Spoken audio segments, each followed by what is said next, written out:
পানি দেখলেই আমরা খুশি হয়ে যাই, মানে বাঙালি খুশি। রিসেন্ট ট্যুরগুলোতে আমার তাই মনে হয়েছে। আমি নিজেও পানির নাম শুনলেই আমার মনে হয় না ওইখানেই যাব। এখন যে কোনো ট্যুরের নামই হোক, আমার কেন জানি মনটা সবসময় কক্সবাজারই করে। মানে ওই যে একটা চিন্তা, বাস থেকে বা ট্রেন থেকে নেমে সোজা হোটেলের লাগেজ রেখেই নামবো পানিতে। আর যদি আমার সাথে থাকে আমার বিচ্ছু বাহিনী, তাহলে তো কথাই নেই। এইবারও ঠিক তাই করলাম। সিলেট গিয়েও দ্বিতীয় দিনও পানিতে ভিজেছি সারাদিন, এবং চতুর্থ দিনও সারাদিন পানিতে ছিলাম। ও সরি, আমি তৃতীয় দিনও পানিতে নেমেছি।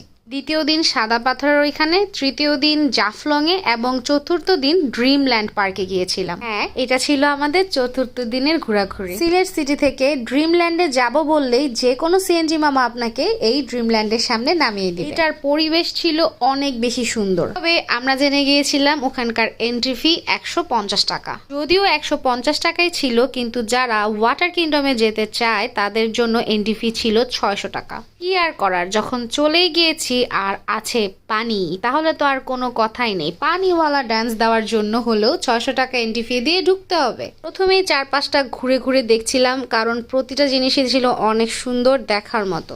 আমরা ওইখানে গিয়ে পৌঁছেছিলাম দুপুর 12টার দিকে। তখন কোনো ভিড় ছিল না, কোনো লোকজন ছিল না। পুরো এরিয়া জুড়ে আমরা 8 থেকে 10 জন ছিলাম। আরে আরে আরে, এখানে দাঁড়িয়ে তো নাচতে হবে, লেটস ডান্স। নাচানাচি শেষে আবার বেরিয়ে পড়লাম ছবি তুলতে। আসলে ছবি তোলার জন্য ছিল অনেক সুন্দর সুন্দর প্লেস। আমরা যে 600 টাকা পেড করেছিলাম, সেখানে শুধু এন্ট্রি ফি আর ওয়াটার পার্কটাই অ্যাভেলেবেল ছিল। কোনো রকম কোনো ফুড প্যাকেজ কিন্তু এটাতে ছিল না।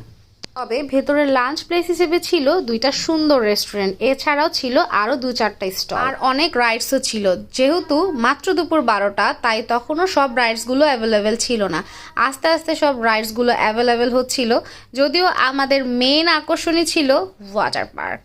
এই যে একটা লাভ শেপ, আর লাভ শেপ দেখবো আর ছবি তুলবো না, তা কি হয়? এই সাইকেলটা দেখে আমি আমার সাইকেলকে অনেক মিস করছিলাম। বাই দ্য ওয়ে, আমি কিন্তু অনেক ভালো সাইকেল চালাতে পারি। এরপরেই চোখে পড়লো পালকি। বিয়েতে তো পালকিতে উঠতে পারলাম না, তাই এখানে আর সুযোগ হাতছাড়া করিনি। পালকিতে উঠে অনেকক্ষণ বসেছিলাম। এখানেই যাই, কোনো রাইডসের প্রতি আমার ইন্টারেস্ট না থাকলেও এই নৌকার প্রতি আমার ইন্টারেস্ট যেন কমেই না।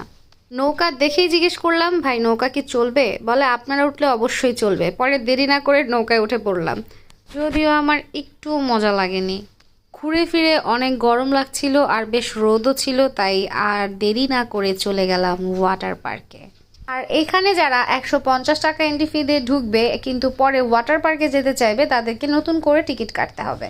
বাই দ্য ওয়ে, এটা ছিল চিলড্রেন্স জোন। এখানে সব বাচ্চারা খুব মজা করছিল, আর ওদের এখানে পানিও ছিল খুবই লিমিটেড, যাতে বাচ্চারা কোনো অসুবিধা ছাড়াই মজা করতে পারে। এটা ছিল